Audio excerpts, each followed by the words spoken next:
If you were to create the best Fire Emblem game possible by taking bits and pieces from each game in the series, which ones would you use? In today's video, I'm gonna try to build my own Frankenstein's monster of a Fire Emblem game, but with a twist. I can only use each game once in this format. And to make it easier, I'm gonna do it in a tier list maker. And you guys can feel free to do it and post in the comments what you all come up with. I would love to hear your thoughts. I figured today could be a fun little break from some of the analysis videos. Well, I guess this will be kind of analytical, so we'll go through it, but I'm not going to waste too much more time, and let's jump right into it. So it's kind of annoying because Tier Maker doesn't really do well when you have a lot of categories, but we've got 11 of them, I think. Story, characters, progression, supports, map design, difficulty, hub world, music, class system, animations, and art.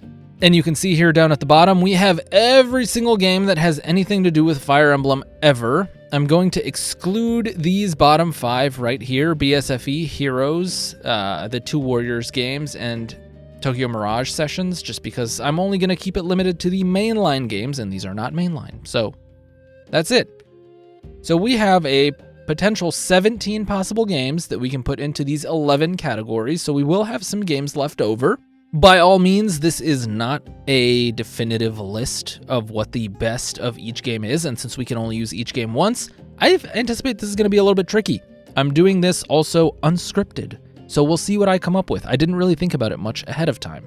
So let's start with probably the easiest category for me, and that's the best story. So immediately when I think about best story, I mean, my favorite game in the series is Fire Emblem 4, Genealogy of the Holy War, so that would be an easy contender for the best story that I would put up there. I'm probably going to start with it up there, but some of my other ones would probably be the Tellius games. The only issue is these games are split, and I don't think the story really shines unless you've played both together, so if we're keeping them split, I don't think they would really qualify for best story here.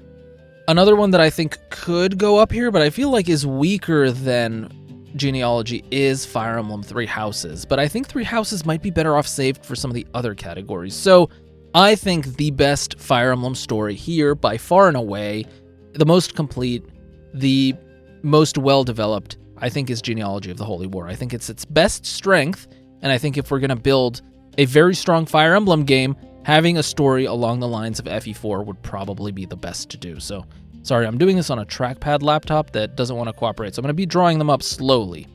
So second of all would be the best, or building a game with characters, really good characters, or the best characters. So Fire Emblem 4 also has really good characters, but I do think its strength is more in the world that it's in and the story that it's built than its actual characters, and I think that's best off left up there. So while I do love the characters in FE4, I think we can find something else that fits here.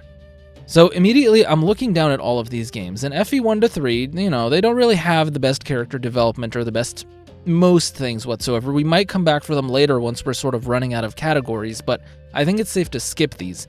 FE5 actually has some pretty solid characters. It's just a little bit underrated because of the way that these characters are developed within the game and the lack of support conversations here. Supports were established in FE6 onwards, and I think this is where characters really start to shine. Some of the best games in the series, for example, in terms of characters, are FE7. I really love the characters there. FE8 and their supports are also really good. The Tellius game has a phenomenal cast of characters that are honestly quite memorable. Path of Radiance more so than Radiant Dawn, just because of how long Radiant Dawn is. Shadow Dragon and New Mystery have similar problems to the first 3 games, so I would definitely exclude them from the best characters, and Awakening, while they're decent, were not as good as the earlier games, so I think I would exclude it from that. Fates' characters, they're memorable, but I wouldn't put them in the best tier of characters, and not much of their supports are very deep, so I think if we're basing it off that, I think 3 Houses probably has the best cast of characters in the series, and if I was going to use an element, 3 Houses has a lot of good elements, but I think its greatest asset, especially compared to what everything else is offering, I think we go with 3 Houses for the best characters. So let's put that up here. Now progression is a system. It's like the skills, the weapon system, all of those, like the marriage systems, inheritance, all of that stuff. That's what I mean about progression here. And so what game do I think has the best progression? This is a tough one. FE5 does a really solid job with the way its skill system is, but it's unlimited. So you can combine, sort of a bunch of skills and a bunch of scrolls on units to alter their growth. I think its progression system is actually really good. It's really fun, but I don't know if it's the best. The GBA Fire Emblem games are actually really weak in terms of their progression system. It's really just promote and then use the generic weapons, and that's it. So I would exclude them entirely from this conversation. The Tellius games do a pretty decent job at the progression system. I think Path of Radiance would be up there for that, between its bonus EXP, the way the supports sort of work with each other, that progression, as well as sort of the weapon forging and the skill system in and of itself. The skills are just really bad in Path of Radiance overall. There's really only one or two good skill combinations, and so I don't know if I would put it there. Radiant Dawn does a better job because you have more space to really put in those skills. You have the third tier of promotions. Forging is still back. So maybe Radiant Dawn might be in the conversation for a good progression system here.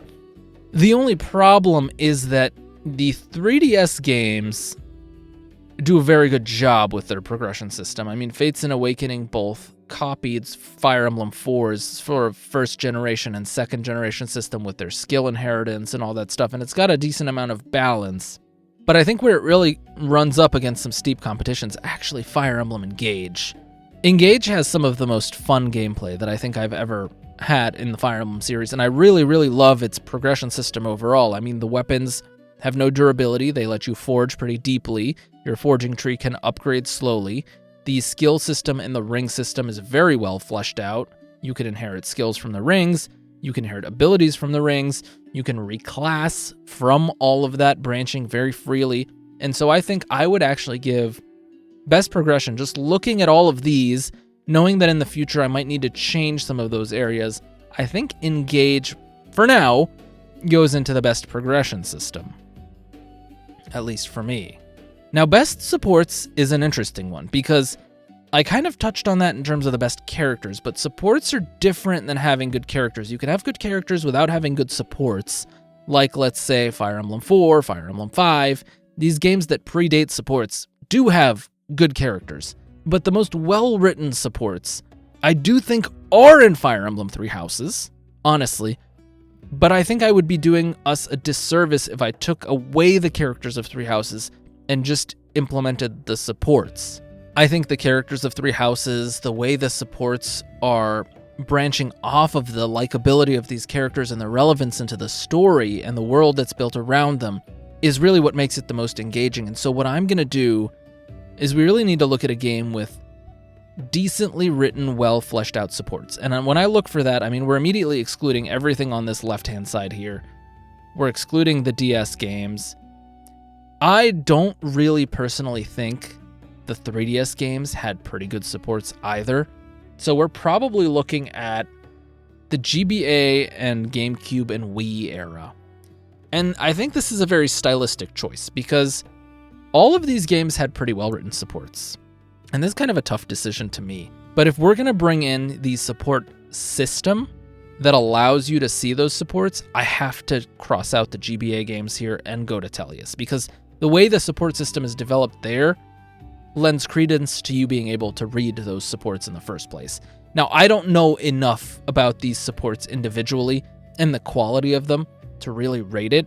And so what I'm going to do is, because Fire Emblem Path of Radiance was the one who sort of popularized making supports easier to gain, I'm going to give it to this. I feel like developing those supports by being on battle a certain number of times together is really balanced, and I feel like the quality of the supports in Path of Radiance were also pretty good, because the cast is pretty good. So I'm going to give it to Path of Radiance here, I think, for now at least.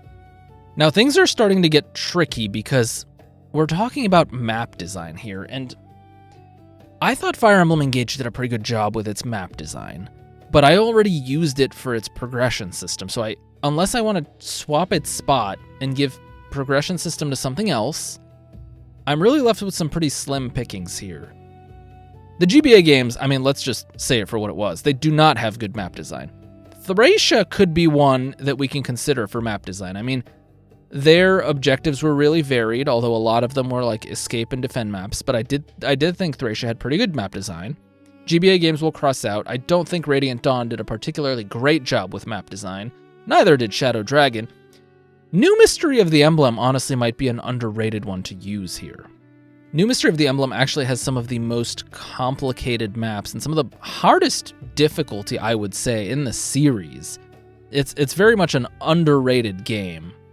And another one that I think competes with New Mystery of the Emblem is probably Conquest. Conquest is very well known for its map design, and so I don't think you could go wrong with either of these.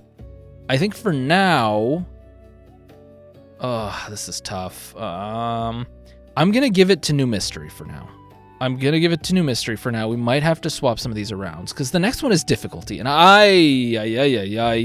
again, Engage had a really good difficulty, especially early on in the game when it was first established before all of the Force DLC and the Well and stuff, but because that's part of the game now, I don't think I could, in good conscience, give Engage the difficulty one. And Path of Radiance, none of these other ones up here are very difficult or have good balance. New Mystery might be up there for it, but this might be one where I use Thracia's difficulty, because on a first playthrough, I think Thracia is just challenging enough where playing it blind will give you a run for your money. So I think we'll leave Thracia up here for difficulty. It was pretty hard when I played it the first time around, so I will give it that. Now let's talk about hub worlds. Hub worlds are tough because a lot of these games didn't have hub worlds. I mean, that was something that was started in Fire Emblem Fates, I believe. And so we've pretty much, I guess, by exclusion, I mean, we've already used up 3 houses and Engage, unless you want to count Shadows of Valentia as having those little hub areas. I don't think so. I think the My Castle feature in Fates was pretty neat. It gave you a little place to pause in between and set things up without being overwhelming. I think we can put Fates in the hub world area. And I forgot to mention at the start, if I put Fates in one category, it's kind of giving it all together, I suppose. So we'll just use Conquest to represent Fates because it's the most well-received one overall. Actually, that's tricky because for music, which is the next one, I feel like Fates actually has the strongest music. So that's awkward, and this is starting to get a little bit difficult. I'd have to think about that, actually. Let's skip music for now and go to the class system, because I have a little bit of an idea.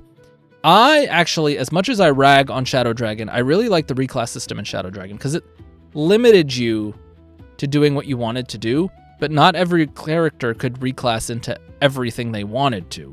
So I kind of like the class system there. I do also like the class system in Engage in 3 Houses for how freely it lets you do things. But I am not a fan of allowing you to just freely do anything. I like units to have a certain level of identity that is maintained within a relatively restricted class system. And so I think actually I'm going to go with Sacred Stones. And I'll tell you why. Because Sacred Stones had branching paths, and I think that's what we need in Fire Emblem. I think if you limit a unit to like maybe 1 or 2 classes that they can reclass into, and from there they can branch paths into like 1 or 2 classes further than that, that'll give you that replayability and variety that you're looking for, while still maintaining a certain level of balance within that class system. I mean, in 3 Houses, it was ridiculous. I mean, I would just make everyone into a Draco Knight and just rush the maps with flyers. So I do like to maintain the class system and make sure that there's some identity and uniqueness to the classes. So I think that's what I would do there. It's like not entirely linear, like, initial, classic Fire Emblem, but it's not as free-flowing as more modern Fire Emblem. Let's say it that way. In terms of the animations, I mean, I would go for Engage here. Honestly, if we have to swap things around, I think Engage has the best animations in the series, but I don't like the animations of any of the 3DS games, and I think the DS game animations are awful. The Tellius games had not terrible animations, but they were pretty slow. I think in terms of dynamic and exciting animations, it's definitely Engage or the GBA era. I'm gonna give it to FE7. I love the GBA animations, and so if I absolutely had to, I would put it there. And then in terms of art, I actually think art is kind of a no-brainer. I mean, Shadows of Valentia had phenomenal art. It was known, hands down, for being a spectacle. It's always lauded for the display that it puts on and the appearance of it and all that stuff. So I think we will go with the art of Shadows of Valentia. Now I'm still missing music here. And Fire Emblem overall has pretty solid music. I really want to put Fates in the music section, but that means I don't have a hub world to use.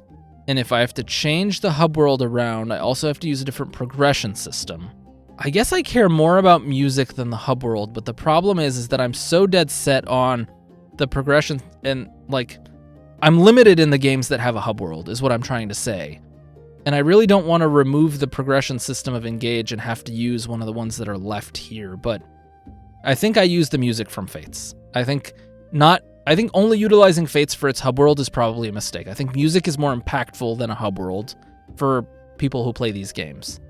And so I think music is more important. I'll use the better music here. But that means I have to lean on the characters from a different game to use their hub world, which I don't actually like Three Houses' hub world. That I would prefer Engage's hub world over Three Houses if I had to do that. So maybe Engage goes here in terms of hub world.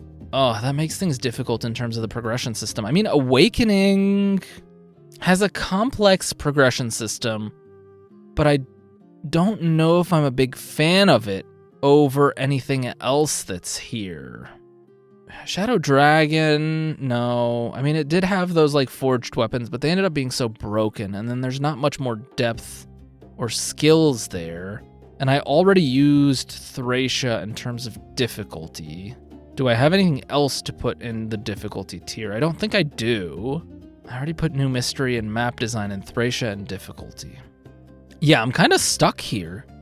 This is difficult, but I think the easiest thing to do is decide between Radiant Dawn's progression system, which I actually don't think is terrible, because we have 3 tiers of promotions. We have the Forge, we have the same support system, and I guess we have more skill flexibility without having to go into like Gen 1, Gen 2, but people like the customizations. So if I was making a game, Awakening was also more popular than Tellius, but do I like it more is the dilemma. Do I like it? I mean, it's really between Awakening and Radiant Dawn. I'm biased. I really like Radiant Dawn, but I'm trying to think about everyone else. Like, is this a game I'm making for me, or is this a game I'm making for the public? I guess I'm trying to build the most well-rounded Fire Emblem game overall. I might honestly just have to go with Awakening. As much as it pains me to say it, I think Awakening did a lot in terms of its progression system. It was really a love child to the series in that regard. And so I think I just have to give it its props here, which means we have our list. The games that went unused are 1, 2, 3, 6, 10, and 11. You can ignore the Fates games because we just used basically all of their music. But yeah, I mean, Shadow Dragon is unfortunate because Fire Emblem 1 was very basic and it established the series. Shadow Dragon was a very formal remake of that first game, so it didn't really do anything more aside from visually upgrading it and giving us PvP. So I feel like these are just because they don't really do anything the best. And then 2 is just completely outshined by the art in Shadows of Valentia. 3 is outshined by New Mystery of the Emblem's map design. 6 is just tough. I mean, you could easily put that in the animations section for GBA. I guess you can count that as a win. I put 7, but 6 and 7 are kind of interchangeable, I guess. And then, we did get the Tellius supports, so there's that for 10, and I do like the progression system there. But yeah, I think if I was going to build my ideal Fire Emblem game, I would want Genealogy of the Holy Wars story with Three Houses' characters, with Awakening's progression system, with Path of Radiance's supports, with the map design of New Mystery of the Emblem, the difficulty of Thracia, the hub world of Engage, the music of Fates, the class system of Sacred Stones, the animations of, I guess, GBA Fire Emblem overall, but I did FE7, and the art of Echoes. That's my 1 game per game design, and we're going to leave it at that. So definitely let me know what you guys think in the comments. Show me your tier lists and how these things are coming up. I don't know, send them to me on Twitter or something like that. Let's get this rolling. I am very interested to see what everyone else would do and how opinions are changing. So yeah, that's all for this video, and I will see you all in another one very, very soon. Peace.